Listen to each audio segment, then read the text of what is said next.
Bienvenidos a todos. En breve ya salimos vía Webex y Facebook.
Buenos días, maestros y maestras. Bienvenido al día de hoy, a esta primera jornada pedagógica internacional que estamos organizando con el cariño de siempre, buscando el bienestar, la armonía en cada uno de sus hogares. Bien, el pensamiento del día de hoy, voy a dar lectura para reflexionar.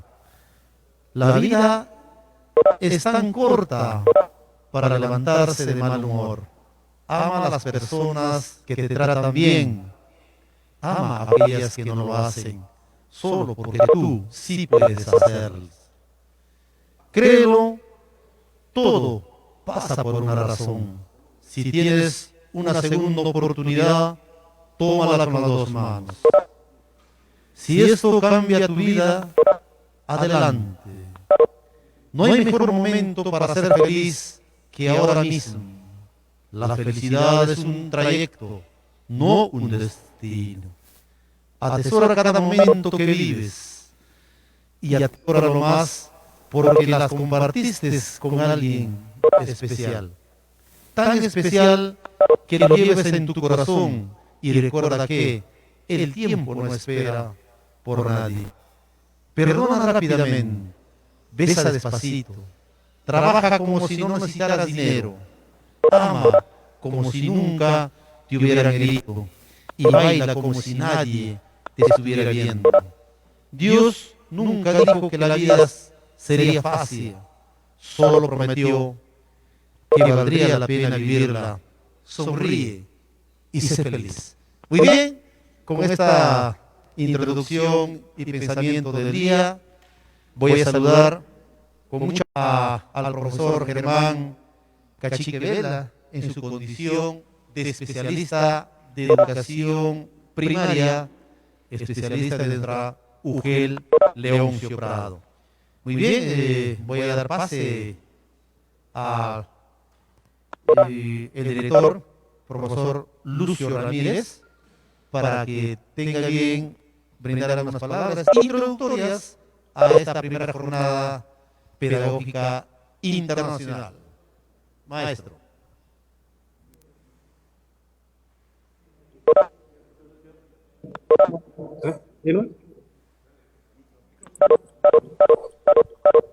Bien, buenos días con todos los maestros y maestras de nuestra provincia, de nuestro Prado, maestros que están conectados de todo el ámbito de la región Huánuco y algunos fuera del país.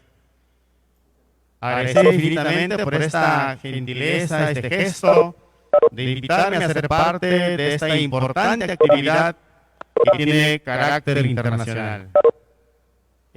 Saludar esta iniciativa al director Rafael Lucio Prado, al maestro Julio Alegría Mori, a todo el equipo que le acompaña. Y como decían antes, esto ya es un gran desafío para nosotros.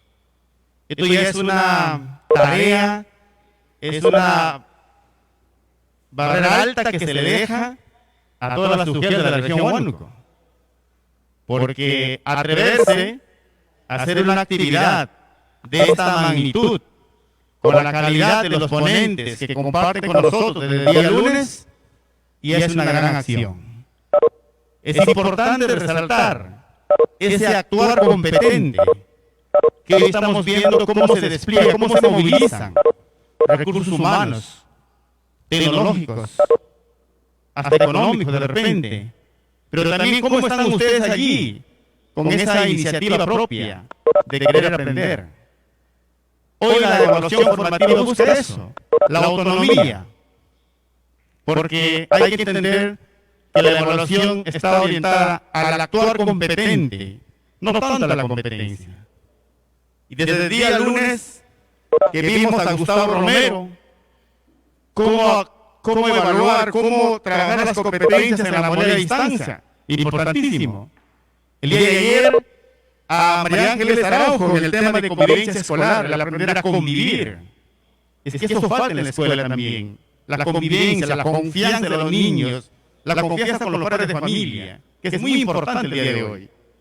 Y hoy tenemos a una gran maestra, a Rebeca Anikovic, en la educación formativa y la retroalimentación, fundamental para el trabajo.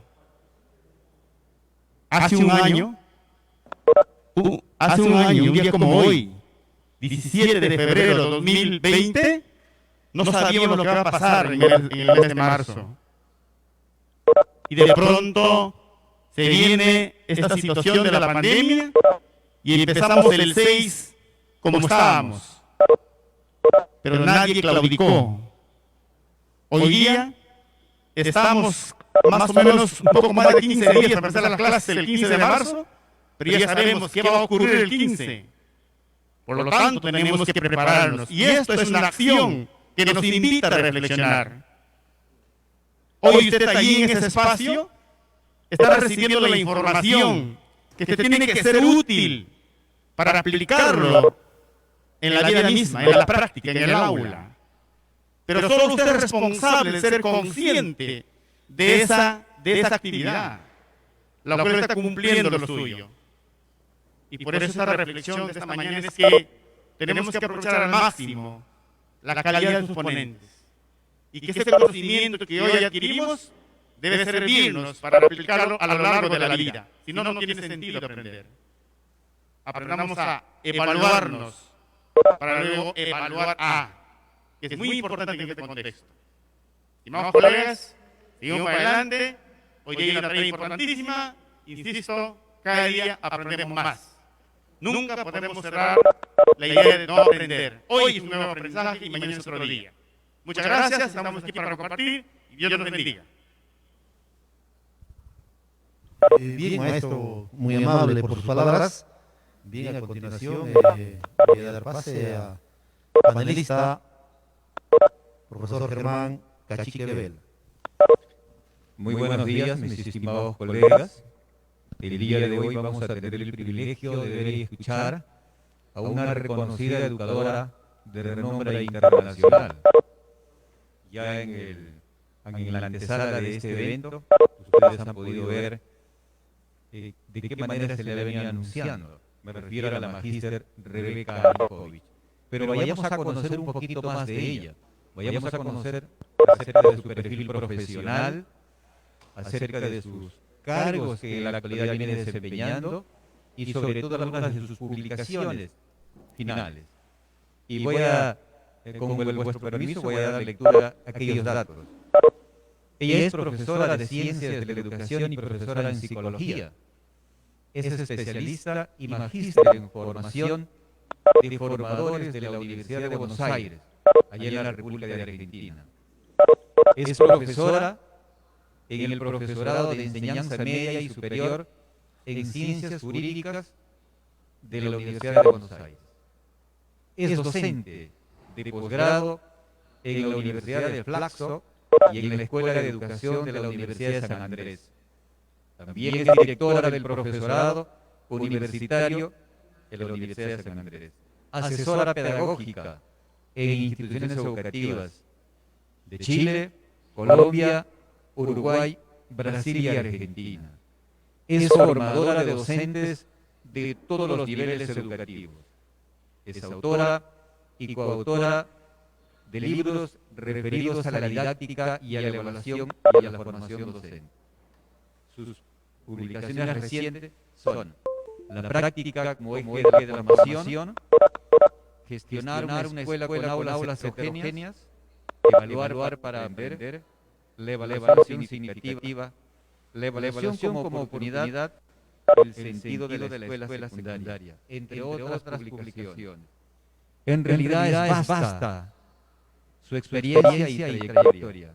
El día de hoy tenemos una ponente de lujo y estoy seguro que vamos a salir enriquecidos y fortalecidos con su intervención. Presento a todos ustedes y dejo el uso de la palabra a la magíster Rebeca Nikovich para que nos conduzca con esta conferencia magistral que la hemos denominado Evaluación Formativa y Retroalimentación. Muchas gracias. Le escuchamos, maestra Rebeca Nikovich.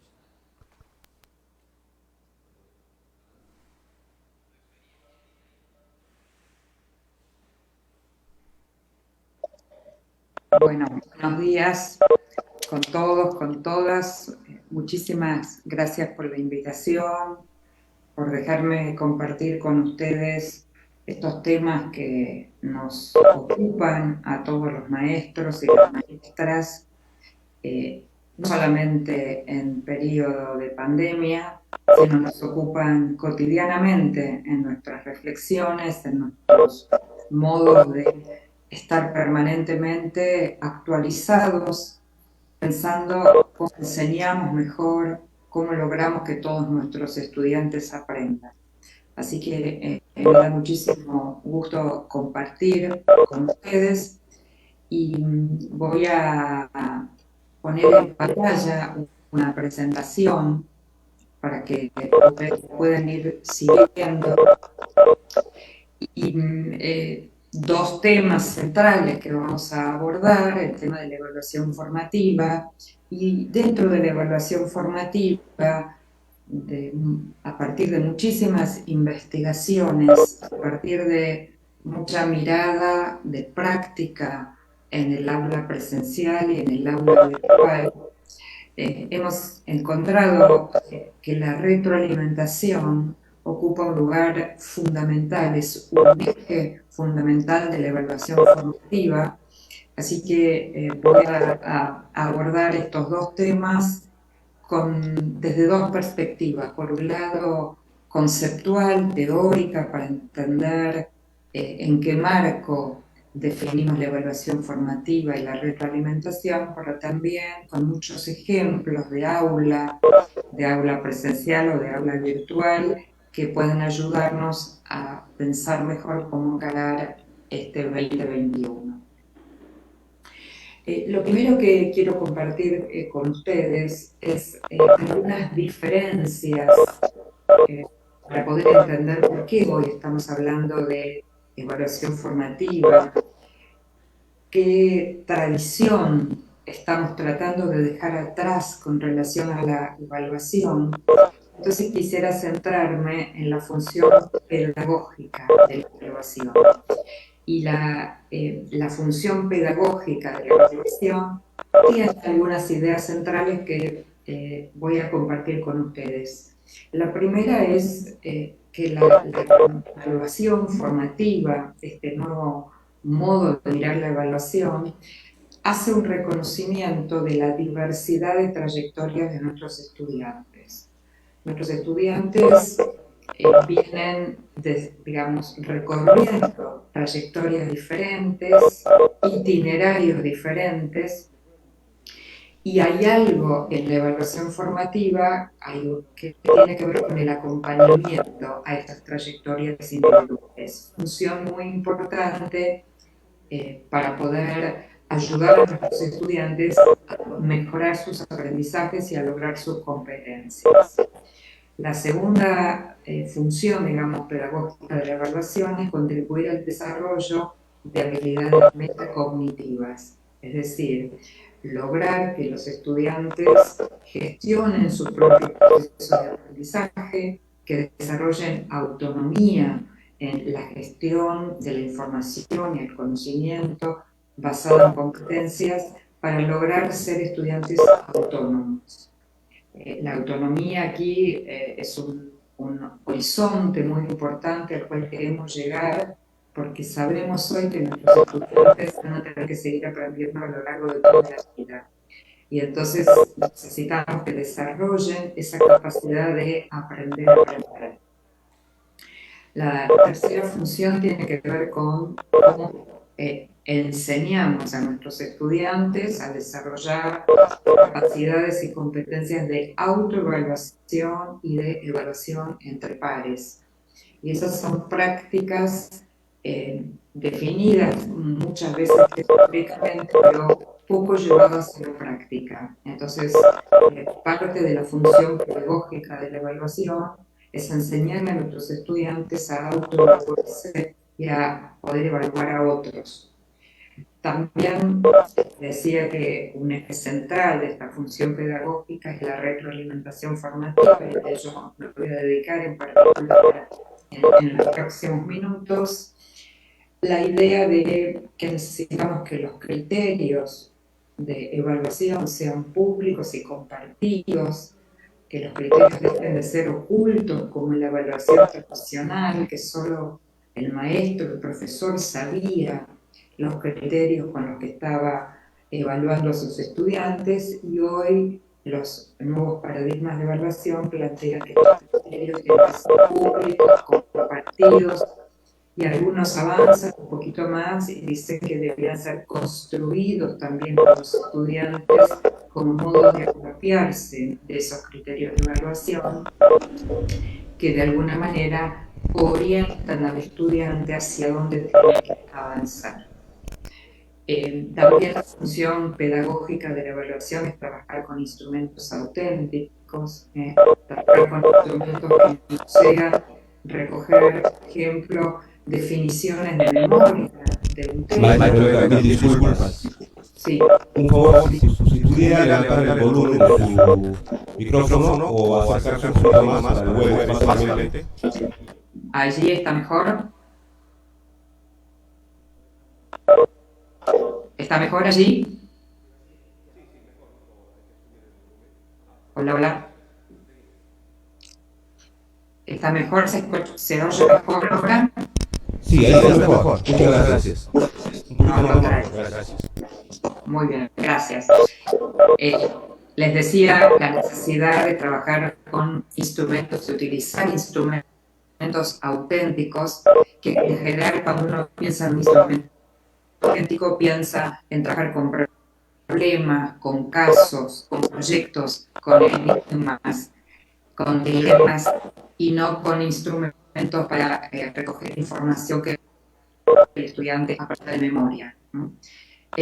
Eso implica también tener una diversidad de evidencias de aprendizaje, que significa usar distintos ejercicios, distintas actividades orales, escritas, individuales, grupales, orales, de utilización de distintos recursos tecnológicos y no tecnológicos que muestren una diversidad de modos en que el estudiante muestra lo que aprendió.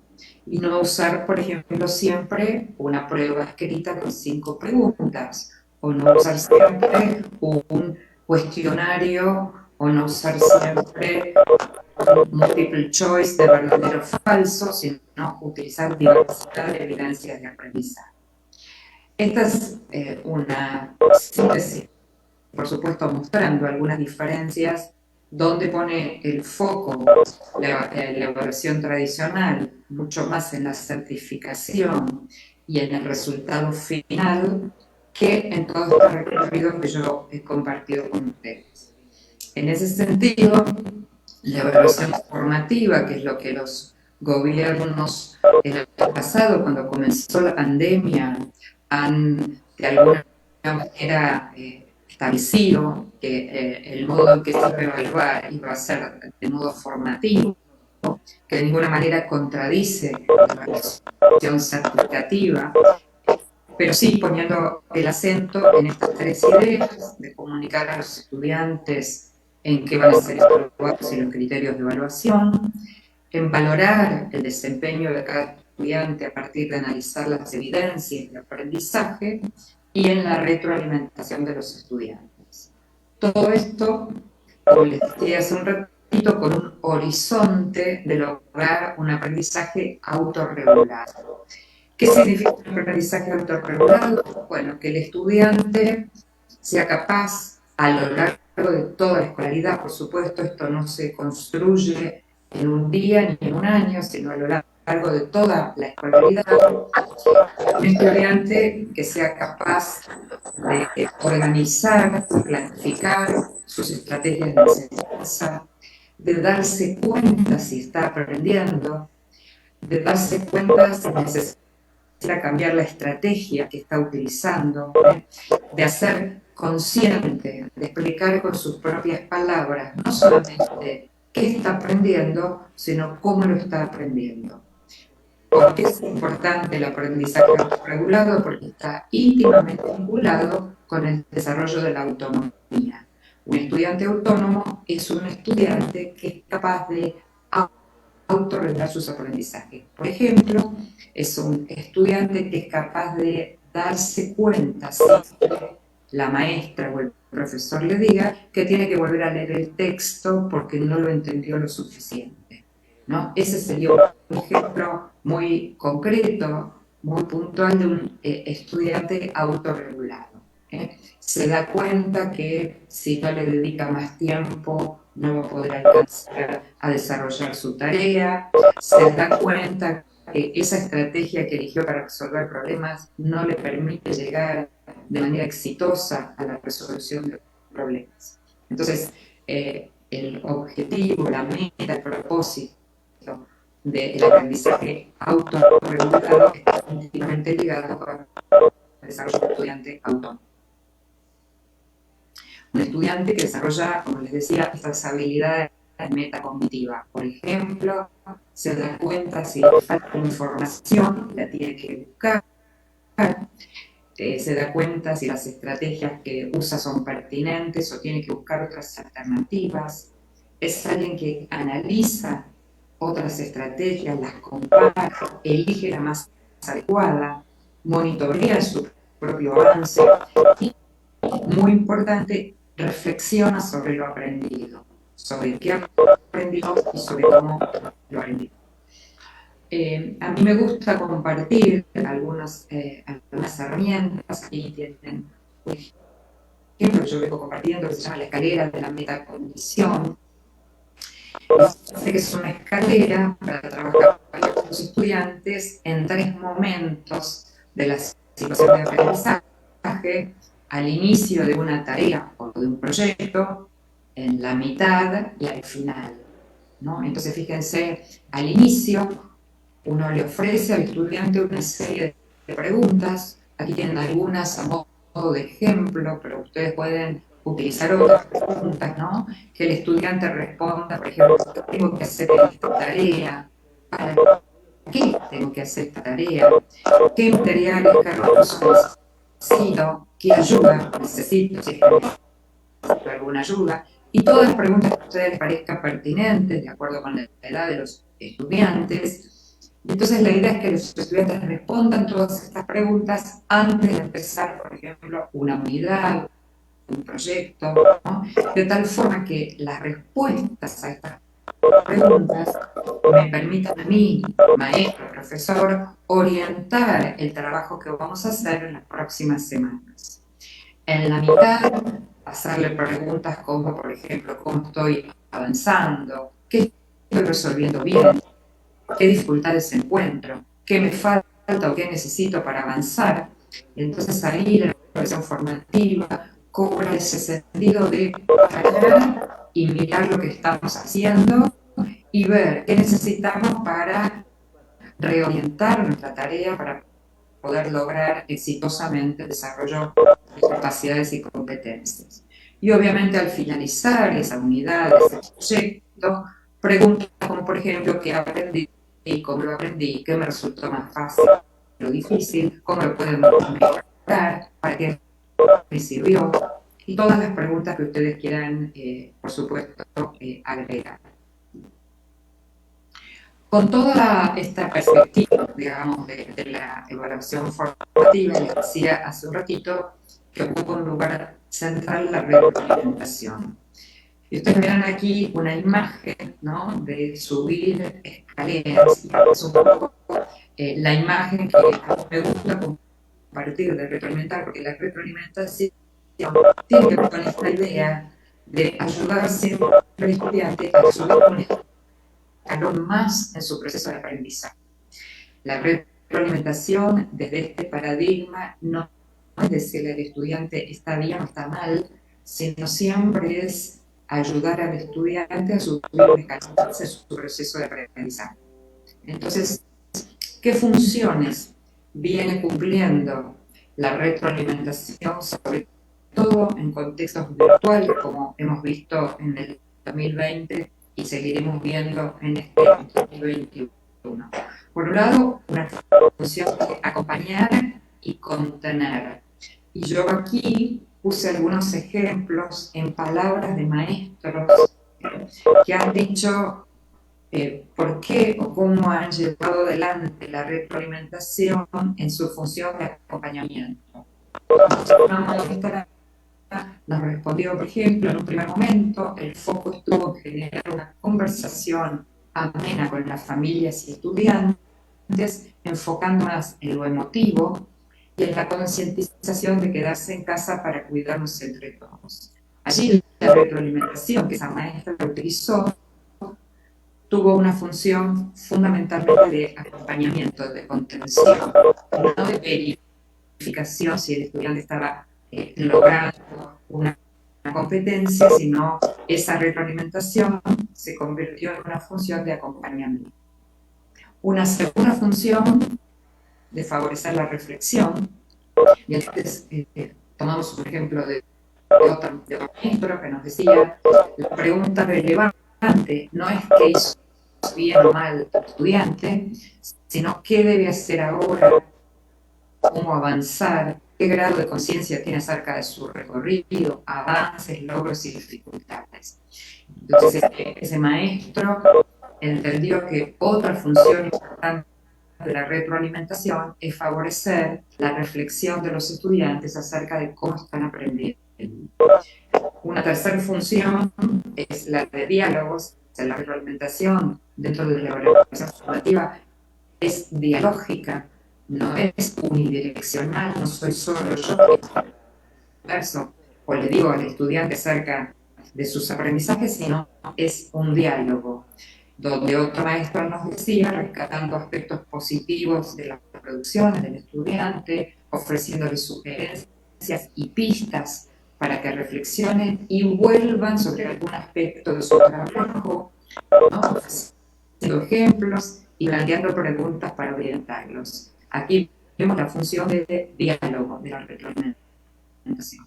También ofrecer información, es decir, por ejemplo, un profesor decía, yo les ofrezco ejemplos cuando les doy retroalimentación para que los estudiantes puedan comparar sus propias producciones con los criterios de evaluación y mejoren sus producciones.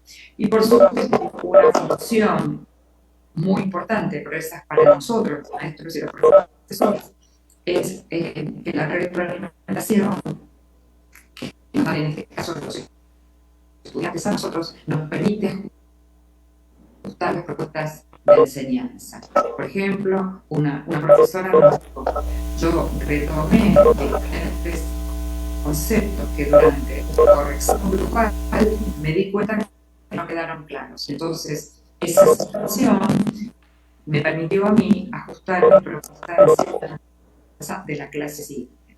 Entonces, estas son las funciones que hemos identificado en la virtualidad.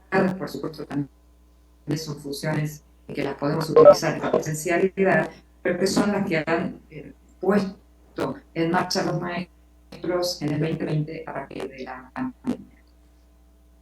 La otra cuestión de la retroalimentación, que también hemos trabajado mucho durante la pandemia, son las tres dimensiones que tiene la retroalimentación. Una dimensión cognitiva que trabaja sobre la idea sobre qué hay que retroalimentar a los estudiantes, y la respuesta que aparece claramente que hay que retroalimentarlos sobre qué están aprendiendo, pero también sobre cómo lo están haciendo.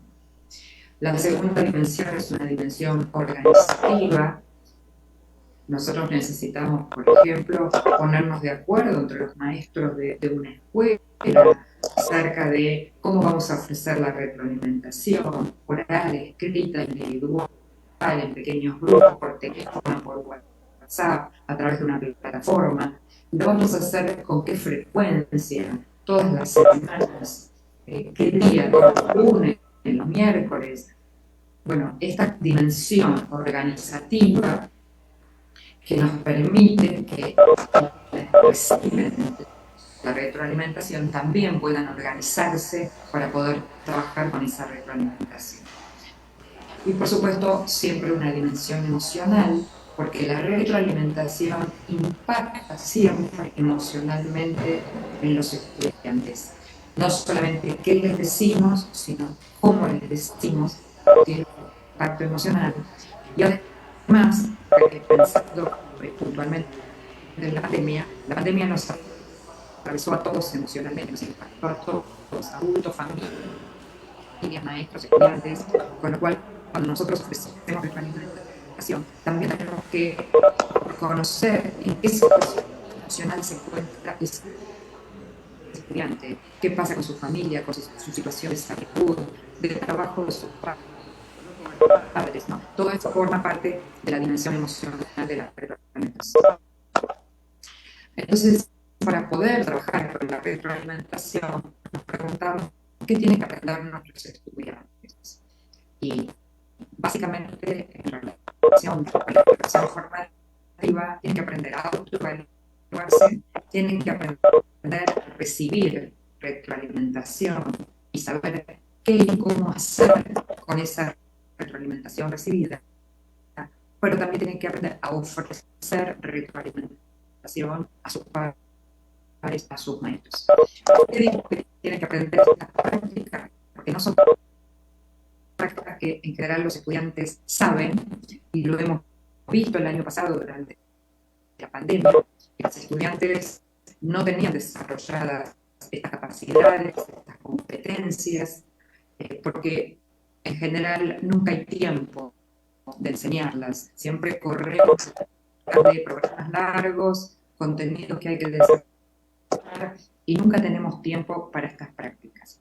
La pandemia nos puso en evidencia la necesidad de enseñar a los estudiantes estas prácticas para que efectivamente las puedan utilizar, sobre todo en esta modalidad que tenemos a distancia, en esta modalidad de no tener a los estudiantes al lado nuestro. Para poder enseñar esto, usamos instrumentos. Yo vengo compartiendo desde el año pasado estos instrumentos, pensados tanto en temas de autoevaluación como en temas de retroalimentación. Son instrumentos que nos ayudan para poder ofrecer retroalimentación a nuestros estudiantes. Entonces, lo que voy a compartir ahora son ejemplos de estos instrumentos y ejemplos de retroalimentaciones ofrecidas por maestros maestros a sus estudiantes. Fíjense, este es un protocolo que se llama Que Aprendí. Los protocolos siempre tienen en general 3 pasos muy puntuales, muy focalizados. Entonces aquí pedimos al estudiante que elija algo que ha aprendido bien, por ejemplo, en matemática, que busque un ejemplo de algo que él ha aprendido bien. Una segunda pregunta que le hacemos es cómo sabe que aprendió eso bien. Y una tercera que intenta explicar a un compañero, puede ser grabar en una audio, escribir, diseñar un gráfico. Este es un ejemplo de autoevaluación, pero también es un ejemplo de desarrollo metacognitivo. Esta pregunta, ¿cómo sabe que lo has aprendido? Es una pregunta que intenta que el estudiante haga consciente, haga visible el modo en que él aprende. Y obviamente cuando intenta explicárselo a otro, nosotros sabemos que una de las mejores maneras de saber si un estudiante comprendió algo es si lo puede explicar a otro con sus propias palabras, con un ejemplo, etc. Las listas de cotejo que venimos usando hace mucho tiempo, pero fíjense que las listas de cotejo, más allá de que el estudiante diga sí o no, le podemos pedir que muestre una evidencia. Si él dice que utilizó vocabulario propio de la disciplina y contesta que sí, pedir una evidencia y a partir de allí crear ese diálogo de retroalimentación. Otro ejemplo de autoevaluación, después de leer mi producción, voy a responder algo que me gusta de mi producción, recursos que puedo utilizar para mejorar mi producción y revisiones que planeo hacer en el futuro. Así que la próxima clase, como otro ejemplo de autoevaluación. Aquí otro instrumento que se llama Pienso como aprendo. Y fíjese que aquí en la columna de la izquierda aparecen disciplinas que ustedes quieran poner. Este es un ejemplo de bachillerato. Y una columna dice, quiero mejorar en, por ejemplo, ¿en qué quisiera mejorar en ciencias sociales? ¿Qué ayuda necesito para mejorar en ciencias sociales? ¿Qué dificultades tengo para completar la tarea en ciencias sociales? Y aquí hay una columna, por ejemplo, para que la profesora de ciencias sociales pueda hacer retroalimentación a ese estudiante. Por supuesto, lo puedo hacer con todas las disciplinas que yo quiera, o solamente quedarme en una disciplina. Otros ejemplos de protocolo, así como compartí el primero, este es un ejemplo que viene originalmente de la escalera de retroalimentación que diseñó Daniel Wilson en la Escuela de Educación de Harvard. Esta es una versión sintética de esa escalera, pero que siempre como verán tiene 3 escalones, donde yo valoro 2 aspectos positivos del estudiante. Me pregunto algo sobre el trabajo que se comparto al estudiante y le ofrezco una sugerencia. En ambos casos de valoración y sugerencia tienen que ser cosas bien concretas y específicas. Les voy a dar algunos ejemplos. También utilizamos las rúbricas, que las utilizamos, fíjense, como autoevaluación. Aquí tienen un ejemplo, un pedacito de una rúbrica escrita en primera persona, para que el estudiante pueda autoevaluarse. Sí. Dígame. Maestro, disculpe, ahí tenemos interferencia, que es por la señal, con el audio. Ajá. ¿Y qué es lo que...? A ver, vamos a pedir, por favor, que... Diga, por favor.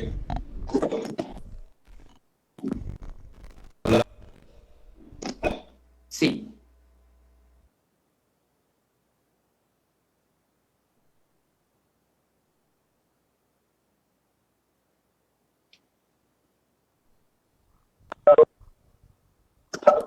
Bien, hay que entender a los participantes que la transmisión es de otro país y hay ciertos inconvenientes.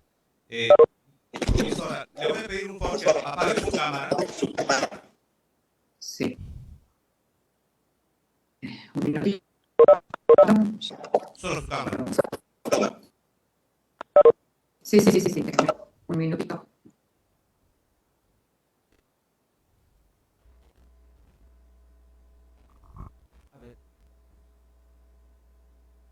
No, me estaría dejando.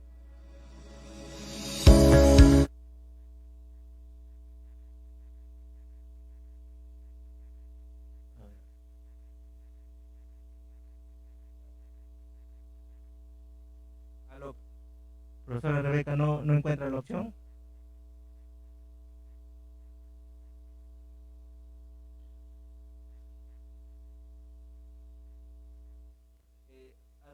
Arribita, profesora, hay un rojito en la parte de arriba, en la parte superior. Ahí está un micro y hay una camarita. Ahí desactivar mi video, póngalo, por favor.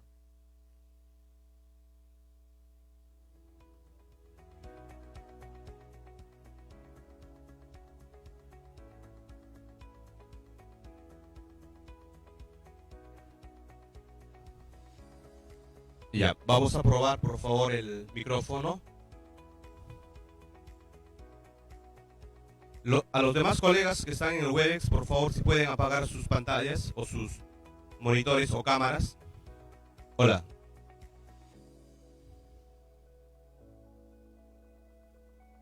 Apaguen su cámara. La disculpa del caso, estamos enlazados desde Argentina.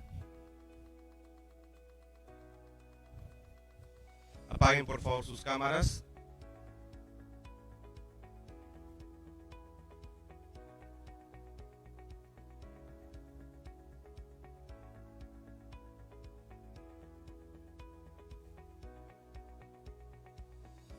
Ya, maestra, ¿puede hablar por favor por el micrófono? Ahora está mejor, ¿no?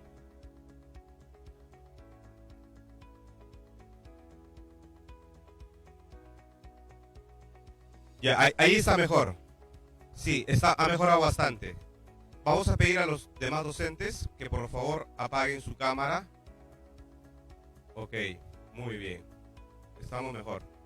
Bien, entonces con su cámara apagada, maestra, trabaje y luego ya al momento del trabajo con los panelistas reiniciamos todo. Adelante, maestra, mis disculpas. Empezamos, seguimos.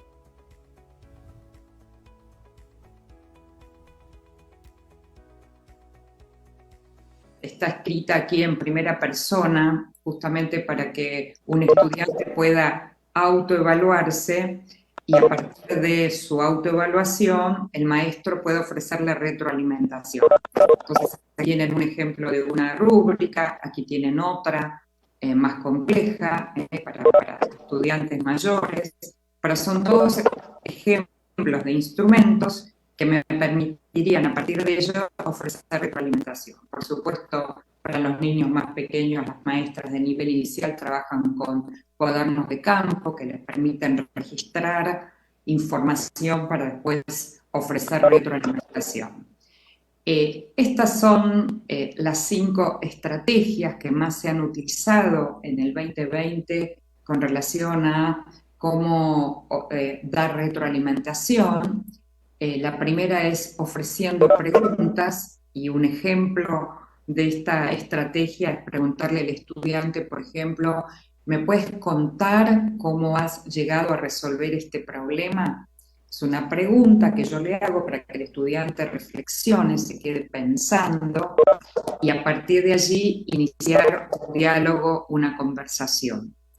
La segunda estrategia es describir el trabajo del niño, del estudiante, y describir significa contar exactamente lo que el estudiante hizo sin valoración, decirle, por ejemplo, tú has encontrado 5 palabras nuevas que has incorporado en tu texto.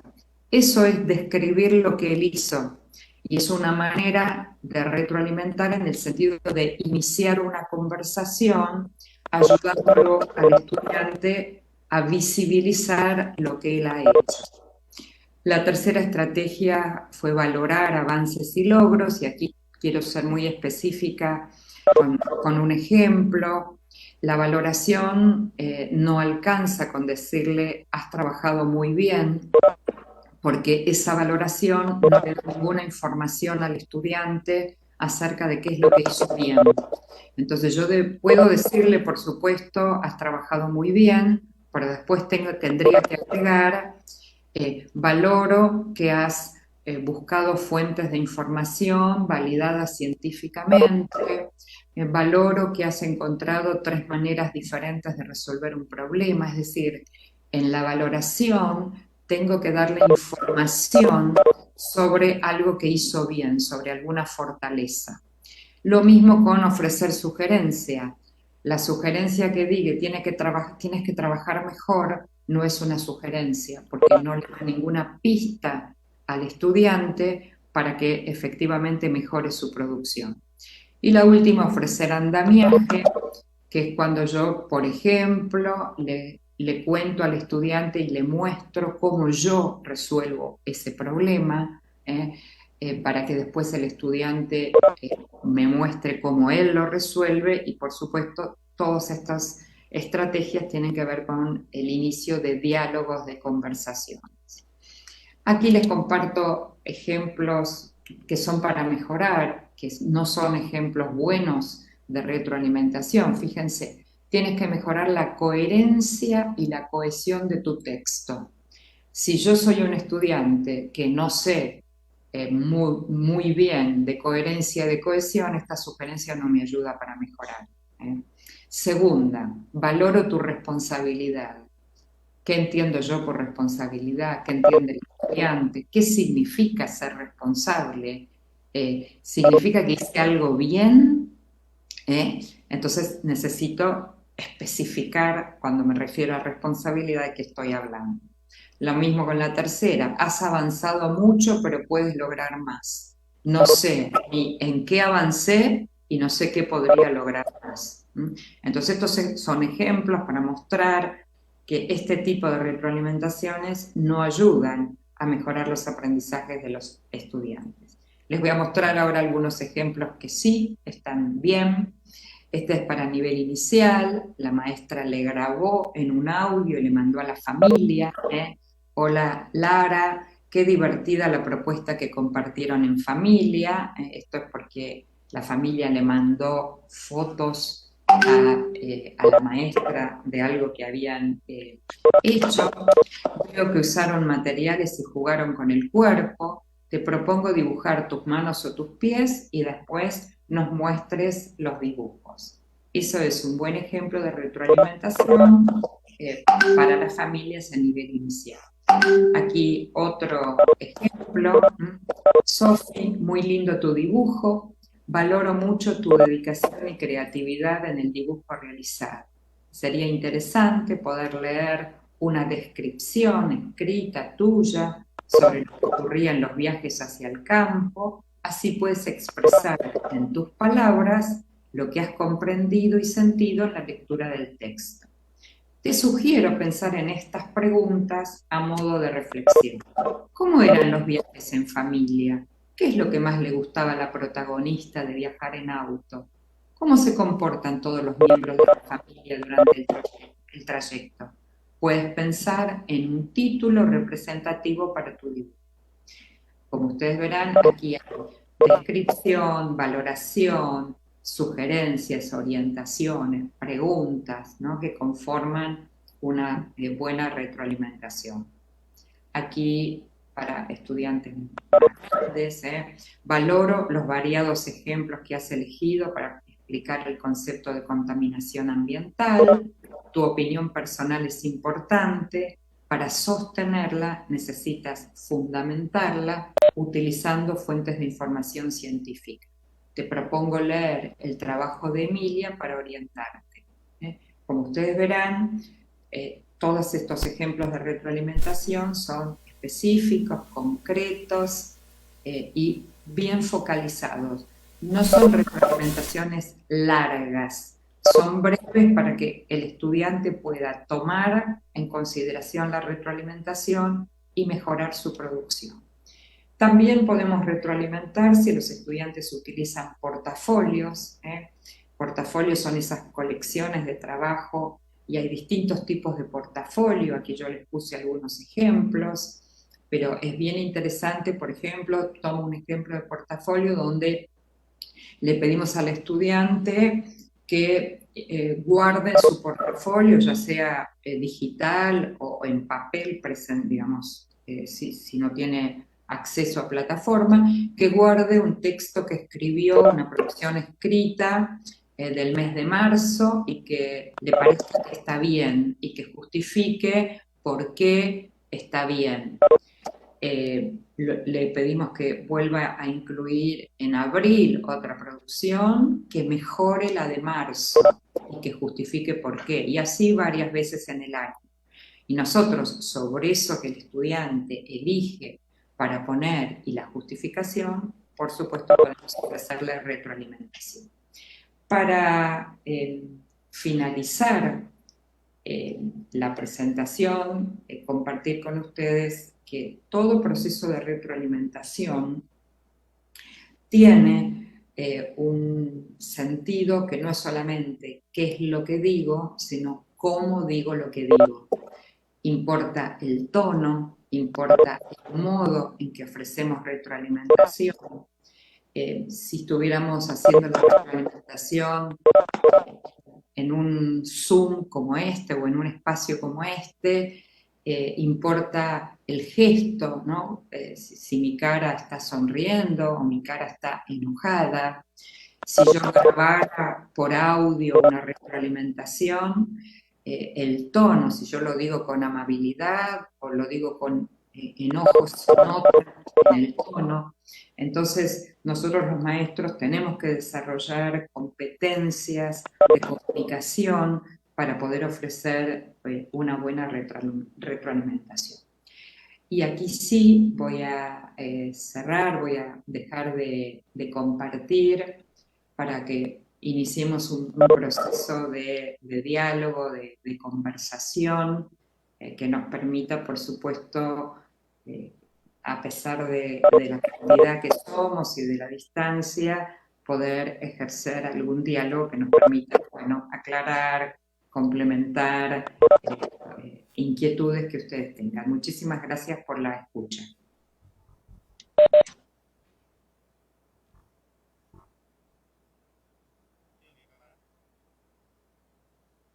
Bien. Agradecer infinitamente a la Magíster Annie Hoyt por esta importante ponencia. Es importante resaltar lo vertido en esta mañana. Creo yo que hay importantes ideas frescas, importantes ideas que nos pueden ayudar a ir construyendo conocimientos importantes también, obviamente, en la escuela. Hay que resaltar que la evaluación formativa es una acción que está hoy día vigente en nuestro medio. Es importante también resaltar que no hay otra forma de aprender a hacer algo si no es haciéndola. Por ahí encontrábamos una referencia de Javier Roger que decía: no se puede aprender a bucear antes de saber nadar. Es decir, tenemos que estar en la práctica, el in situ, ¿no? Que nos pueda orientar también a trabajar. En esas precisiones están las actividades de lo que es la diferencia del enfoque tradicional y el enfoque actual, que hizo muy claro la maestra Rebeca, y por ahí el tema de la retroalimentación formativa, que es una característica, una diferencia, la diversidad de evidencias de aprendizaje, no todos aprenden al mismo ritmo, y por supuesto que es fundamental construir los criterios de evaluación con los propios niños, para efectos de que ellos también se empoderen, se involucren en el proceso. El aprendizaje autorregulado, que es importantísimo, la metacognición, las escaleras previas, ¿no? ¿Qué tengo que hacer en la tarea de hoy? ¿Cómo estoy avanzando? ¿Y qué aprendí? ¿Cómo lo aprendí? ¿Qué me resultó más fácil, más difícil? ¿No? ¿Y cómo lo puedo ir mejorando? Es decir, en el constante hacer, en ese actuar competente, cómo voy mejorando. Lo que me falta, obviamente, lograr en este propósito. La retroalimentación, fundamental, porque dentro de las funciones, eso es lo que favorece la reflexión. La reflexión permite uno hacer una mirada de repente lo que estamos haciendo bien o lo que está haciendo mal. Pero hay que tener también un ojo clínico, hay que tener una característica muy importante para poder retroalimentar. Las evidencias se tienen que también tratar con mucho criterio para poder nosotros, como al niño, generar confianza. No basta con un aplauso en el aula, no basta quizás con solamente reconocer lo bueno que se hizo, sino cómo también lo que el niño hizo puede ir mejorando en la medida que yo lo voy acompañando. Retroalimentar está orientada a acompañar al niño para mejorar su aprendizaje. También maestra Rebeca hizo mención de las dimensiones de la retroalimentación. El tema de lo cognitivo, lo receptivo, lo emocional. ¿Qué tienen que aprender los estudiantes? Autoevaluarse, recibir retroalimentación. Es muy importante, ¿no? Autoevaluar para yo hacer un diagnóstico de lo que estoy logrando en mi propósito. Y por supuesto las rúbricas, que es importantísimo. Los portafolios que nos conllevan también a un poco a ir mirando las evidencias, ¿no? Cómo se puede ir construyendo, cómo se puede ir quizás armando todo un proceso de aprendizaje. Muy bien, en este contexto agradecer infinitamente a la maestra Rebeca Anijovic por esta importante ponencia, y nosotros queremos que los participantes también puedan compartir sus inquietudes a través de este medio, para que la maestra Rebeca pueda también a ustedes absorberlos y quizás afianzar un poco más esa idea que todavía está ahí bastante interesante. No sé si a nivel de la mesa podemos, de manera directa, las preguntas, ¿sí? Por favor, dejo abierto, ¿sí? Para poder compartir algunas inquietudes con la maestra Rebeca Anijovic.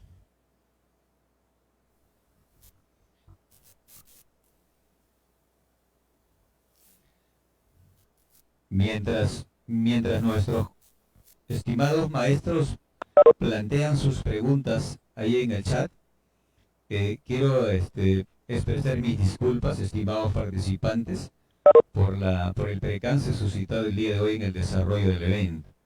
Agradecer infinitamente la participación de la maestra Rebeca Anijovic en esta mañana.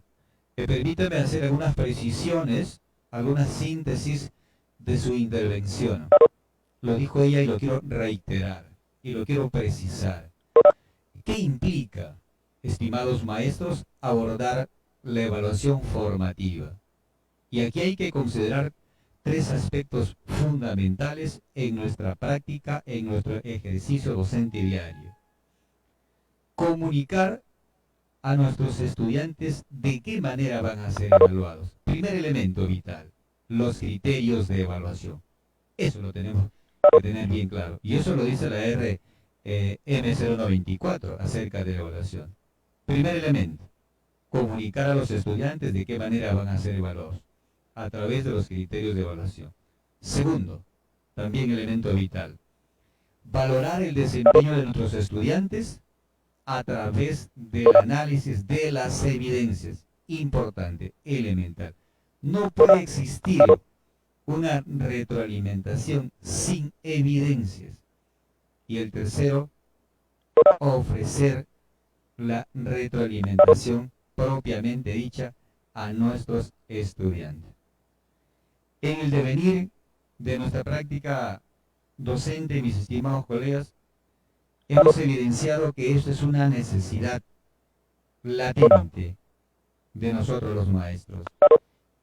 No solamente de formación, sino en el ejercicio docente. Esa retroalimentación que implica una interacción con el estudiante en el que usted pudiera tomar en cuenta y poner en práctica las estrategias que la maestra Rebeca Anijovic muy bien lo ha dicho. Y esas estrategias son las siguientes. La primera es ofrecer preguntas. ¿Cómo resolviste esta actividad? ¿De qué manera lo pudiste realizar? La primera estrategia. La segunda, describir las tareas que han hecho nuestros estudiantes. Como tal, sin dar una valoración. Darles a conocer de lo que fueron capaces de resolver nuestros estudiantes. es imprescindible valorar los avances y logros de nuestros estudiantes. Es otra estrategia que nos ha dado a conocer la maestra. Y aquí juega un aspecto muy importante, lo emocional. Recuerde que usted tiene que tener la sutileza y la delicadeza de decirle al estudiante de cómo va a retroalimentarlo para no herir sus susceptibilidades. Otra estrategia que ha mencionado nuestra maestra Rebeca Nijovis es el ofrecer las sugerencias, las pistas, las formas, de qué manera usted puede considerar esas sugerencias a nuestros estudiantes. Y lo último, el ofrecer el andamiaje, el apoyo, el ejemplo que usted le da al estudiante, cómo lo resuelve usted como maestro, como maestra, para que posteriormente él lo haga. Muy bien, maestro Lucio, si hubieran algunas preguntas, vamos a trasladarla a nuestra maestra Rebeca Nijovis para continuar con el desarrollo del evento.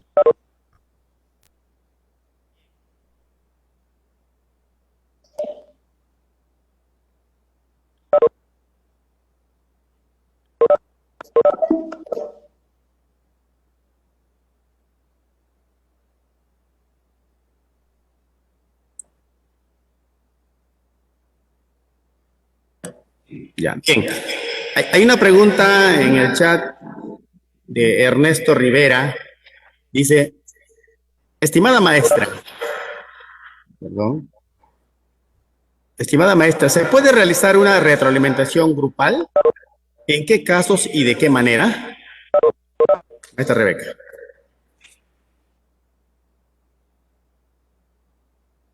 Dale el audio a la maestra. Gracias, sí, ahora sí. Efectivamente, nosotros podemos hacer retroalimentación grupal. Siguiente. Lo que nosotros primero tenemos que pensar que tenemos que retroalimentar de todas las maneras que podamos en esta experiencia que estamos teniendo tan compleja, tan nueva para todos nosotros. Entonces, podemos hacer retroalimentación individual, podemos hacer retroalimentación a pequeños grupos, podemos hacer retroalimentación de a pares, podemos hacer retroalimentación al grupo en su totalidad. Por supuesto que la retroalimentación individual, uno diría, es la mejor, en el sentido que uno orienta la conversación específicamente a ese estudiante con esa trayectoria, con esos modos de aprender. Pero sabemos que en muchísimos casos tenemos muchísimos estudiantes y no siempre podemos hacer una retroalimentación individual. Entonces, por supuesto que podemos hacerla grupal. El año pasado hemos visto, por ejemplo, muchos maestros grabando en un WhatsApp una retroalimentación y enviando ese WhatsApp a 5 o 6 estudiantes, porque lo que esa maestra le quería plantear a esos estudiantes en términos de retroalimentación era similar. Entonces no hay ningún problema en utilizar la retroalimentación grupal. Siempre diría tratando de que sean pequeños grupos y obviamente grupos que van a cambiar, porque el grupo al que yo le doy retroalimentación sobre una tarea en matemática tal vez no sea el mismo grupo al que yo le voy a dar retroalimentación en ciencias sociales. Entonces, es una estrategia perfectamente posible de llevar adelante, sobre todo digamos, en situación de virtualidad y con muchos estudiantes. Así que espero haber respondido a la pregunta del maestro. Bien. Siguiente pregunta de Miguel Rojas. Maestra Rebeca, felicitaciones por su ponencia. Mi pregunta es, ¿por qué es importante que los estudiantes conozcan la rúbrica con la que va a ser evaluado? La rúbrica inicialmente como instrumento fue creada para trabajar sobre la retroalimentación. Ese es el origen de esta herramienta, digamos, que fue originalmente propuesta para ofrecer, para constituirse en un mapa de ruta, no solamente fue pensada para evaluar una prueba escrita, fue pensada como un instrumento que acompaña el aprendizaje del estudiante, el desarrollo de sus capacidades y de su competencia. Cuanto más involucrado esté el estudiante, cuanto más se apropie el estudiante de la rúbrica, significa que el estudiante aprende a autoevaluarse. La rúbrica no es algo que el estudiante le completa al profesor, ¿no?, como una tarea que le hace para el profesor. La rúbrica contribuye al desarrollo de ese aprender a aprender, al desarrollo de esa autonomía que le permite al estudiante, por ejemplo, mirar un borrador de escritura contra la rúbrica, es decir, con los criterios y los descriptores que la rúbrica le propone. Y entonces darse cuenta lo que le falta, darse cuenta lo que logró. Esa es la idea de la rúbrica como autoevaluación. Cuando yo la uso también, la misma rúbrica como profesora, fíjense cómo ocurre el fenómeno, ¿no? Yo le pido a Lucio que me entregue su rúbrica de autoevaluación y yo también uso la misma rúbrica para evaluar una producción que hizo Lucio. Si coincidimos, quiere decir, si Lucio y yo hemos marcado la rúbrica en los mismos casilleros, significa que estamos mirando la producción de la misma manera.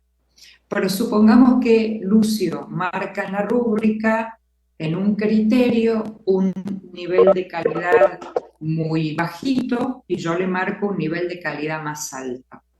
Allí lo que hacemos es conversamos con Lucio con el texto escrito por Lucio en la mano.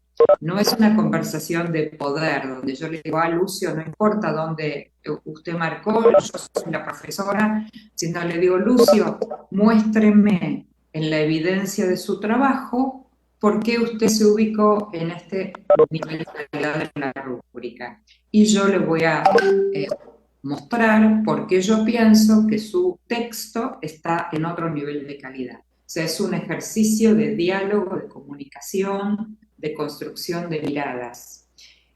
Cuanto más involucrado el estudiante esté, cuanto más habituado a usar las rúbricas, más contribuimos al nivel de conciencia de cómo está aprendiendo, más contribuimos a la autonomía, más contribuimos a la autorregulación de los aprendizajes. Espero que sea clara la respuesta, si no, me dice con todo gusto. Sí, muchas gracias, maestra Rebeca. El maestro Humberto Soto Silva muestra su satisfacción y quisiera, estimada maestra, que pudiera usted ampliar acerca del aspecto emocional a considerarse en este proceso de la retroalimentación. Sí, con todo gusto. Yo les decía que desde la dimensión emocional tenemos dos cuestiones para considerar en la retroalimentación. Una que tiene que ver que siempre que retroalimentamos estamos impactando emocionalmente en el otro.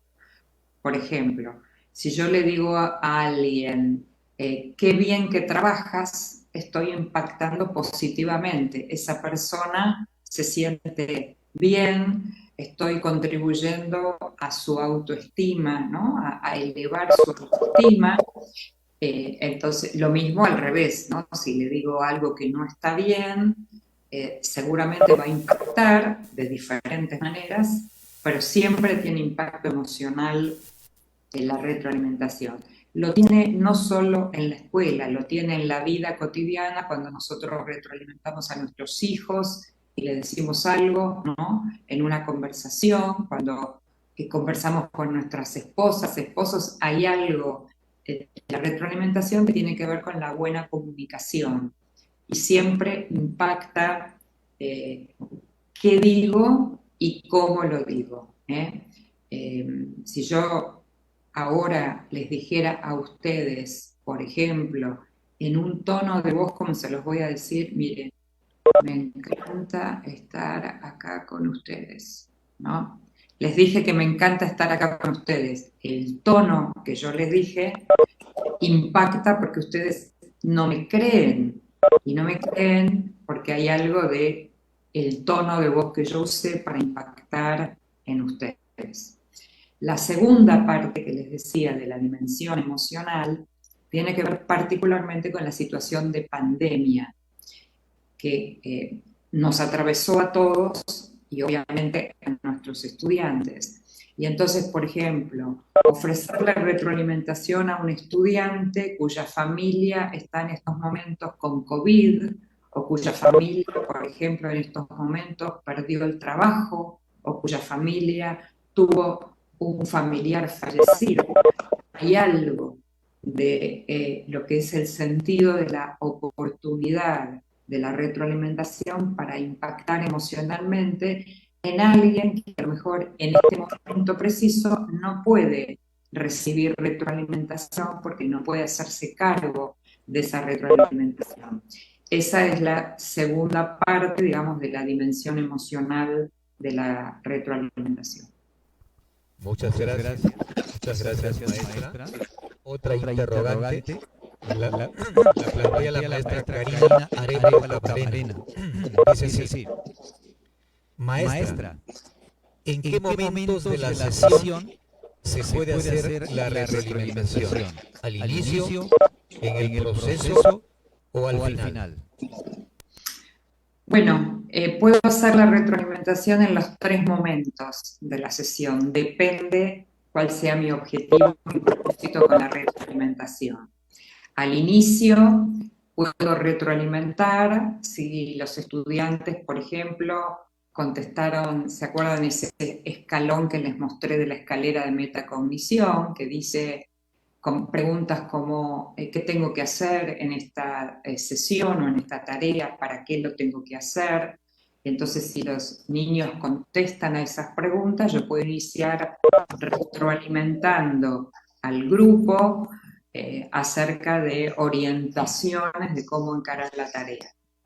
Por supuesto que si lo hago en la mitad de la sesión, allí la intencionalidad tiene que ver con hacer que los niños reorienten algo que no están haciendo bien, ¿sí? Y que tengan la posibilidad de mejorarlo durante las sesiones.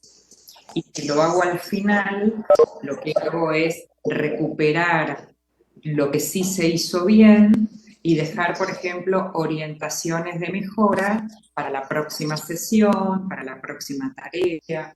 Entonces, en realidad lo puedo hacer en los 3 momentos, dependiendo si, por ejemplo, si es un tema nuevo que estoy iniciando hoy, si es un tema que ya venimos trabajando, pero hay que mejorarlo.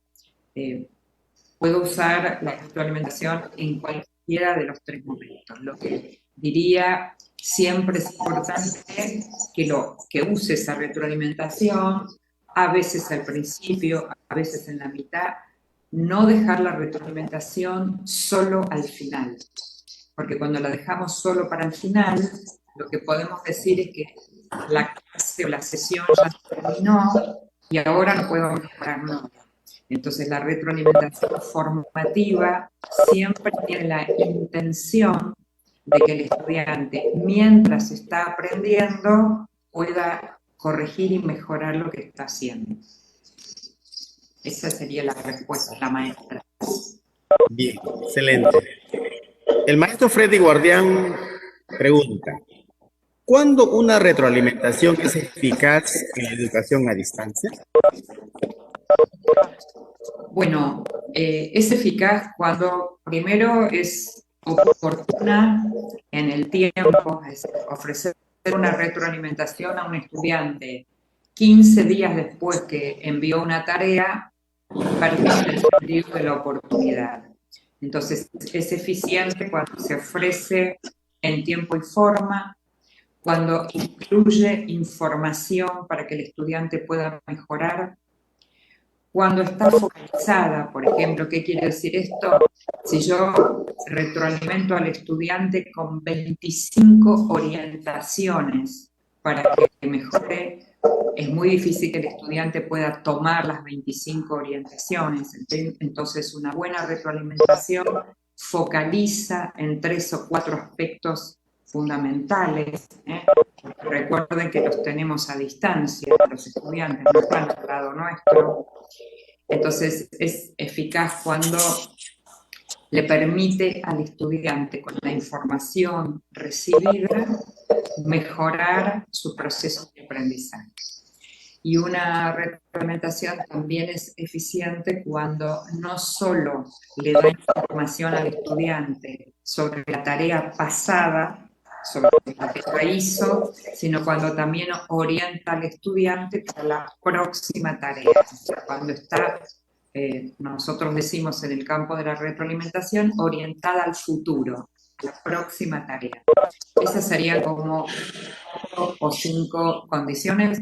Por supuesto, cuando utilizo un lenguaje accesible, fíjense, si yo le dijera a un estudiante, a una niña de 7 años, tú tienes que mejorar el desarrollo de tus habilidades metacognitivas para comprender profundamente cuán autónoma podrás ser en el aprendizaje del aprender a aprender. Bueno, hay algo del lenguaje, aunque el contenido sea correcto, hay algo del lenguaje que utilizo que también debe ser criterioso en términos de una retroalimentación eficaz. Lo mismo si la retroalimentación la comparto con las familias, ¿no? Tenemos muchas familias poco alfabetizadas o familias por qué comprender cómo es el proceso de aprendizaje, no son maestros. Entonces, el uso del lenguaje, ya sea para los estudiantes o para las familias, también tiene que ser un lenguaje accesible. Estas serían algunas de las características principales de una retroalimentación eficaz. Bien, hay bastantes inquietudes de los colegas, ese interés que lo muestran es importantísimo. Obviamente que no será posible atender todas ellas, pero siempre la maestra Rebeca estará atento a compartir lo que estamos aquí nosotros dando a conocer. Elmer Huanca, el maestro, pregunta: ¿de qué manera el uso de una retroalimentación efectiva y oportuna puede contribuir en el proceso de aprendizaje en niños de 6 años? Bueno, recuerden que yo les decía en la presentación que para que estas prácticas, ya sea de autoevaluación, retroalimentación, sean eficaces, los niños tienen que practicarlas. Algunos de ustedes, no recuerdo bien, dijo al principio, ¿no? Para bucear hay que saber nadar, para patinar hay que practicar patinaje, no estudiar un libro de teoría sobre patinaje. Entonces, nosotros de hecho trabajamos con autoevaluación y retroalimentación desde los niños de 4 y 5 años y continuamos en la escuela primaria y en el bachillerato y en la universidad, porque estas prácticas, para que sean efectivas, hay que enseñarlas, sostenerlas en el tiempo. O sea, si yo hago, por ejemplo, retroalimento 3 veces en el año, nadie va a aprender nada de alimentación. Si yo no enseño el sentido, para qué se usa una práctica de retroalimentación, para qué le sirve al estudiante, si no le muestro ejemplos de una buena retroalimentación, de una retroalimentación que no es tan buena, entonces todo eso significa que enseñar hay que sostener en el tiempo esas prácticas, y entonces si yo empiezo desde los 4 o 5 años, por supuesto con prácticas muy sencillas, con los niños de 4 años usamos muchas imágenes, muchos emoticones para dar cuenta de la retroalimentación, y la vamos complejizando a los 6, a los 8. Hacemos de esto un proceso. Ustedes mismos en el diseño curricular de Perú tienen una competencia que habla de transversal, que dice que el estudiante gestiona autónomamente sus procesos de aprendizaje. Y esa competencia es transversal a lo largo de toda la escolaridad, porque lleva mucho tiempo aprender estas competencias. Así que diría lo mismo en una pregunta para 6 años, para 5, para 8 o para 14, porque son prácticas que solo son efectivas si se las enseñamos, si los estudiantes entienden para qué sirven, si las practicamos, las probamos, si las monitoreamos, y entonces efectivamente van a ser prácticas que van a ser útiles para los estudiantes, para mejorar sus aprendizajes. Bien, hay una pregunta. ¿Cuál es la diferencia entre retroalimentación y reforzamiento? Bueno, la retroalimentación es una práctica, en principio, dialogada, que corresponde a un paradigma de evaluación no tradicional, de evaluar para aprender, de la evaluación como oportunidad, de la evaluación formativa. El reforzamiento viene del paradigma tradicional, de la evaluación, del modelo conductista, de reforzarle a un estudiante algo que no hizo bien, por ejemplo, y pedirle que escriba varias veces una palabra que escribió con error. Entonces la idea de refuerzo viene del modelo conductista. La retroalimentación viene de los modelos de la didáctica constructivista, de la evaluación formativa, de la evaluación como instancia también de aprendizaje. O sea, hay una diferencia de paradigma teórico que sostiene a cada uno y por supuesto en la práctica el reforzamiento es unidireccional. Yo le digo al estudiante que tiene que hacer esto y esto, no es dialogado, el estudiante no se hace preguntas, el estudiante cumple, eso reforzamos. Ahora, por supuesto que cuando yo voy por la línea de la retroalimentación, puedo proponerle al estudiante un ejercicio, entre comillas, de refuerzo, que yo lo llamaría un ejercicio de profundización, más que de refuerzo, ¿no? Un ejercicio donde el niño profundice más, ¿para qué? Para comprender más profundamente lo que está aprendiendo. No lo llamaría reforzamiento. No sé si con esto queda claro. Muy bien. Para concluir mi parte que me corresponde, hay una pregunta que me parece también bastante relevante. ¿Qué debe hacer el docente si un alumno presenta errores recurrentes en su evidencia? Bueno, lo primero que yo quiero es que el estudiante sea consciente de qué tipo de error y por qué es un error, porque sabemos que hay tipologías de errores y hay errores, por ejemplo, que algunos autores llaman errores inteligentes, hay errores que son por falta de atención, entonces no es lo mismo alguien que el error yo considero que forma parte del aprendizaje, entonces no es un error en el sentido de que está mal, sino que el niño está tratando de construir y comprender un concepto, una idea, de un niño que se distrae y que presenta un error en la escritura por distracción. Entonces, lo primero que necesito es que el niño sea consciente de darse cuenta por qué es un error y qué tipo de error es para poder efectivamente corregirlo.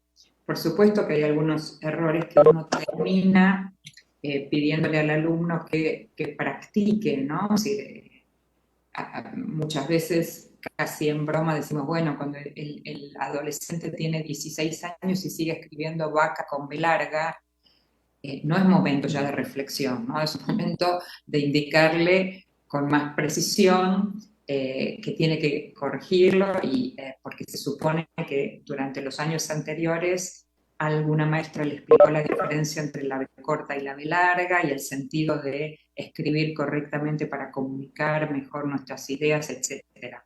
Entonces, siempre frente al error, hay que identificar qué tipo de errores son y tratar primero que el estudiante comprenda si se trata de un error, de qué tipo de error, cómo se soluciona. A veces es algo muy sencillo, pero a veces es muy complejo, ¿no? Que es el modo en que el estudiante piensa un problema, el modo en que el estudiante se da cuenta que si lo resuelve por allí, a él le resulta mejor, entonces encuentra un modo diferente de solucionarlo. Bueno, hay que trabajar mucho sobre esa idea de que el estudiante comprenda si se trata de un error, qué tipo de error, y que el error no es para castigar, sino para mejorar los aprendizajes.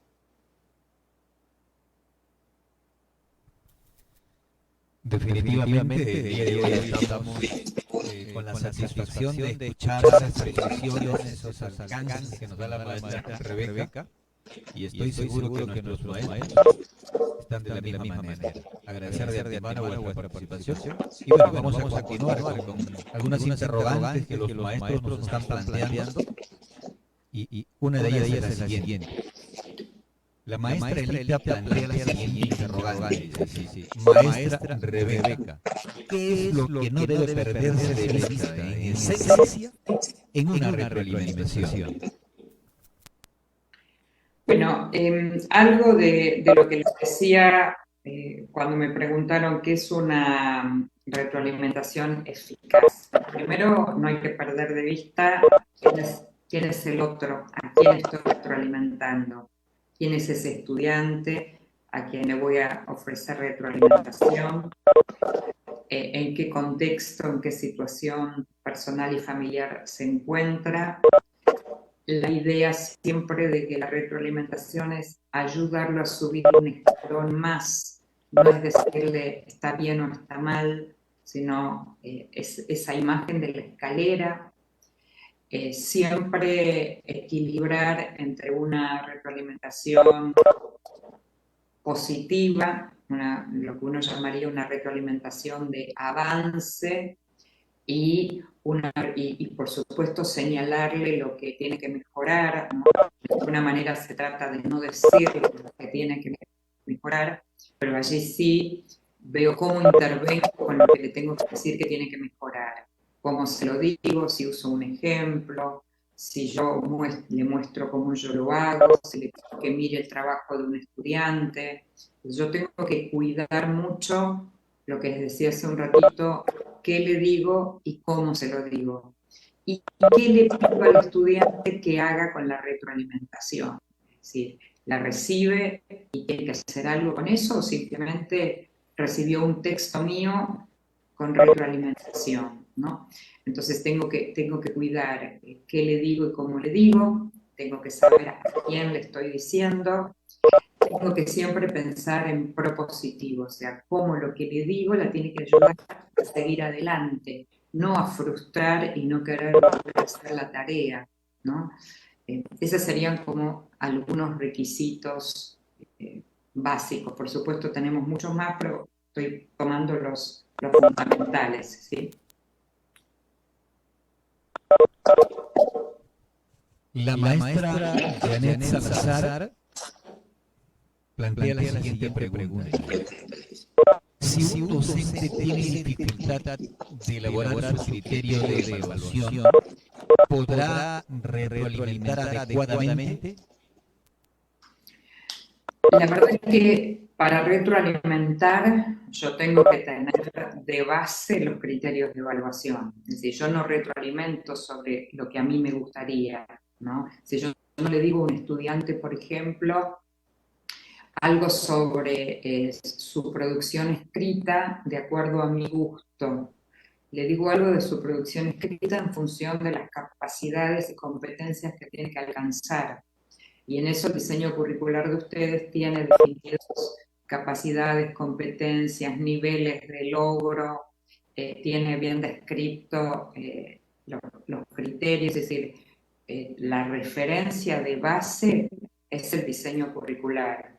Por supuesto, a esto le sumo el contexto, ¿no? Les decía, no es lo mismo un niño de una escuela rural que no tiene conectividad y entonces cómo acercamos retroalimentación allí, que un niño que tiene la posibilidad de estar conectado a una plataforma, que tiene una familia que lo acompaña y que lo ayuda en el desarrollo de sus tareas, es bien distinto, pero el referente inicial es el diseño curricular, porque yo tengo que decirle al estudiante con la retroalimentación, ayudarlo a que se acerque cada vez más a lo que tiene que alcanzar, a lo que tiene que lograr.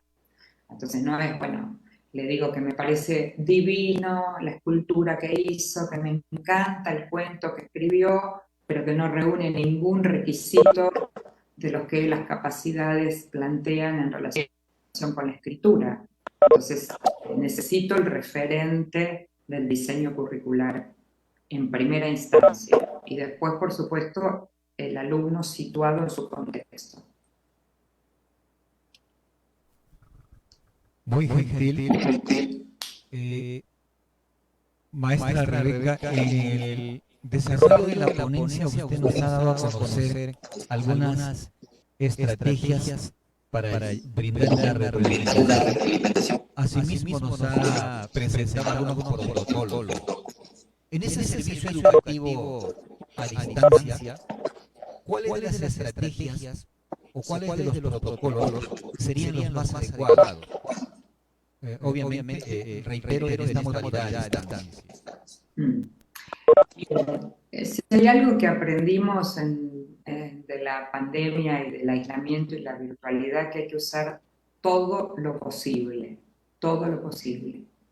Si ustedes me preguntan, yo misma como profesora, que tengo estudiantes a cargo, el año pasado usé todos los protocolos que fui encontrando y que fui creando con mi equipo de profesores, porque la verdad es que el contexto es complejo, porque tenemos diversidad de estudiantes, diversidad de situaciones, tenemos brechas digitales, tenemos brechas económicas, tenemos en nuestros países latinoamericanos todo tipo de brechas, con lo cual si estuviéramos en una situación donde nadamos en abundancia de todo, tal vez sería más exquisita y buscaría este protocolo que en la situación en la que estamos, primero que los protocolos que hay a disposición son excelentes, todos, por supuesto,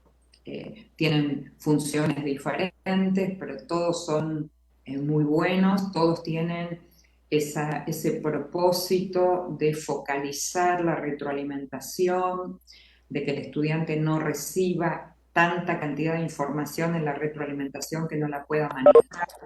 Entonces los protocolos tienen esa maravillosa posibilidad de focalizar en 3 aspectos, 4 aspectos, es algo administrable por el estudiante y la verdad es que los que están a disposición, que en la web hay muchísimos protocolos, yo aquí les compartí uno, en otras conferencias compartí otros, son todos para usar, porque son todos buenos, y lo mismo diría con las rúbricas, y lo mismo diría con los portafolios, con los tickets de salida, son todos instrumentos que todos son muy buenos para utilizar en época, digamos, de pandemia, porque nos permiten conectarnos con los estudiantes, porque nos permiten que los estudiantes también los utilicen, porque nos permite compartir y deberíamos compartir con las familias también, dado que las familias están siendo mediadoras de los aprendizajes. Entonces, yo particularmente digo, uso todos. Y ahí después entra también la edad de los estudiantes, qué protocolos prefiero usar con adolescentes o con jóvenes, qué protocolos prefiero usar con niños más pequeños. Bueno, allí entran casi variables, les diría, más de gusto personal, además de nivel educativo, pero no tengan miedo, prueben usar todos y ustedes mismos van a ir diciendo, bueno, este me funciona mejor que este, con estos estudiantes me funciona mejor este otro. Y por supuesto puedo crear mis propios protocolos.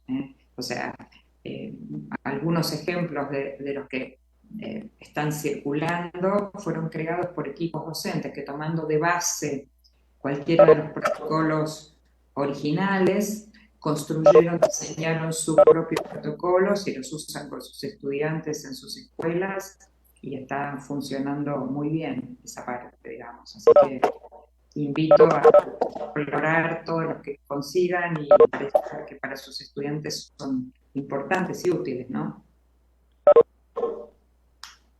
Muy gentil, maestra. Con el deseo de que nuestros estudiantes logren sus aprendizajes y desarrollen sus competencias, en este proceso de la retroalimentación, y eso es producto de la práctica, nos hemos ido directamente a la retroalimentación propiamente dicha. Pero no le hemos aprovechado la importancia, la relevancia de la autoevaluación y de la coevaluación. ¿Cuán importante, maestra Rebeca, es que nuestros maestros de la provincia de Río Prado, Huánuco, en el Perú entero, tengan que sacarle provecho a la autoevaluación y a la coevaluación entre pares? La escuchamos. Miren, para mí el proceso de enseñar a retroalimentar debería empezar con el proceso de aprender a autoevaluarse, ¿no? Y en ese sentido, todos los instrumentos de autoevaluación deben ser diseñados. Yo les mostré algunos ejemplos, porque no son prácticas actuales. Voy a compartir un ejemplo. El año pasado en un webinar compartí con colegas de Perú, justamente con maestros, donde un maestro me decía: yo estoy usando instrumentos de autoevaluación y no me están funcionando, ¿no? Y entonces abrimos ese ejemplo, ese caso. Yo le hice algunas preguntas al maestro, ¿no? Primero le pregunté cuántas veces había usado los ejercicios de autoevaluación, y él me dijo 3. Entonces la primera respuesta que le di es que siga, cuando llegue a la vez número 30, vamos a conversar, porque es una práctica que los estudiantes no tienen. Y que fíjense algo muy particular, porque el maestro me decía que los estudiantes, le digo, ¿por qué no funciona? Bueno, porque los estudiantes responden no la verdad, mienten en los ejemplos de autoevaluación. Por ejemplo, si te pregunto ¿qué dificultades encontraste para resolver esta tarea?, el estudiante contesta ninguna, y yo sé que ese estudiante tuvo dificultades. Entonces, uno entiende los estudiantes, porque el sistema de evaluación de hace muchos años viene privilegiando la nota, la calificación. Y todo lo que un estudiante hace, viene la pregunta, ¿no? Y cuando me saqué, y esto se usa para la nota, ¿no? Y la pregunta sería: ¿por qué de un día para otro el estudiante debería saber que la autoevaluación no se va a usar para calificar, sino que es parte de una práctica de aprender, de autonomía? Entonces, despegar al estudiante de esa concepción tradicional que tantos años venimos sosteniendo, que todo se pone en nota, todo para la calificación, es un desaprender de alguna manera eso. Entonces, hay que enseñar a los estudiantes para qué, cuál es el sentido de la autoevaluación, que no es para calificar, que es para que el estudiante se conozca mejor, aprenda mejor, y para que yo lo pueda retroalimentar mejor. Ese es el sentido. Bueno, no alcanza con explicarlo, hay que mostrarle al estudiante que cuando contesta la autoevaluación le ponemos nota, que no lo usa para eso. Entonces, practicar ejercicios de autoevaluación, monitorearlos, hasta que se haga esto un hábito, y entonces el estudiante conteste con la verdad. Los ejemplos, los instrumentos de autoevaluación evaluación y nosotros efectivamente usemos para monitorear las prácticas, usemos para darle buena recomendación. Ese mismo recorrido que acabo de contar para la autoevaluación habría que hacerlo para la retroalimentación entre pares. No se trata de que yo mire la producción de un par y le diga, como esa amiga mía, le diga, ay, qué linda tu producción. Tengo que mirar la producción de mi par a la luz de los criterios, a la luz rúbrica. Y eso tengo que enseñarlo. Entonces, esta práctica que yo les decía al principio, aprender a autoevaluarse, aprender a recibir retroalimentación, aprender a ofrecer retroalimentación, hay que enseñarlas, practicarlas, conversar sobre ellas, reflexionar sobre ellas, hasta que se conviertan en prácticas sistemáticas a lo largo de toda la escolaridad. Perdón por la respuesta extensa, pero Muchas gracias. Maestro Augusto.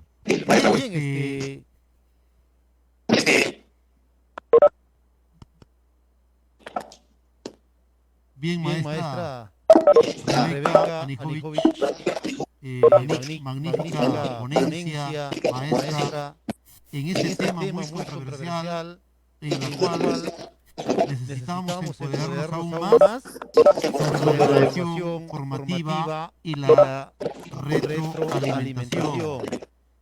Maestra Rebeca, en nombre del director de la UGEL, en nombre del jefe del área de gestión pedagógica y el equipo técnico de la UGEL de Eusufrado One Perú, le damos el agradecimiento eterno por su ponencia que ha tenido el día de hoy, en la cual ha empoderado y enriquecido los conocimientos para así llevar pues la educación acertada, asertiva a nuestros estudiantes que mucho necesitan de nosotros. Bien, maestra, el agradecimiento desde ya para usted. Muy bien, y el día de mañana, estimados colegas, mañana 18 de febrero vamos a tener la participación del destacado maestro Pedro Ravela. Él es profesor de educación media en filosofía del Instituto de Profesores Artigas de Montevideo y máster en Ciencias Sociales y Educación de la Facultad Latinoamericana de Ciencias Sociales. Es investigador, docente y asesor en varios países de la región en temas relacionados a la evaluación educativa. Por más de 10 años se desempeñó en la Administración Nacional de Educación Pública de Uruguay como director técnico del Proyecto y Mejoramiento de Educación Primaria, director de Unidad de Medición de Resultados Educativos y coordinador nacional del estudio del Programa para la Evaluación Internacional de Estudiantes. Además, fue director del Instituto de Evaluación Educativa en la Universidad Católica de Uruguay. Entre sus publicaciones más destacadas están las fichas didácticas para comprender evaluaciones educativas, cómo mejorar la educación en el aula y transformando las prácticas de evaluación a través del trabajo colaborativo. Bien, maestros, entonces mañana también tenemos una recargada agenda y temas que van a ser parte del quehacer docente para así pues conducir por una educación asertiva y acertada a nuestras estudiantes. Mañana tenemos a cargo entonces de Pedro Ravela con el tema de planificación curricular en el marco de la educación a distancia. Un agradecimiento a los panelistas que me han acompañado el día de hoy, al profesor Lucio en su condición de director de la institución educativa Víctor Reyes Roca de Naranjillo, Leoncio Prado, y el especialista de educación primaria, me refiero al profesor Germán Cachique Vela. El día de mañana, como panelistas, nos acompañan el jefe del área de gestión pedagógica, profesor Luis Alberto Soto Alvarado, José Sinche Jerónimo y el profesor Abel Silva Ríos. Muy bien, Con el cariño de siempre, despedimos esta jornada pedagógica del día de hoy con la bendición divina que el día de mañana nos volvemos a ver. Muy bien, gracias, bendiciones.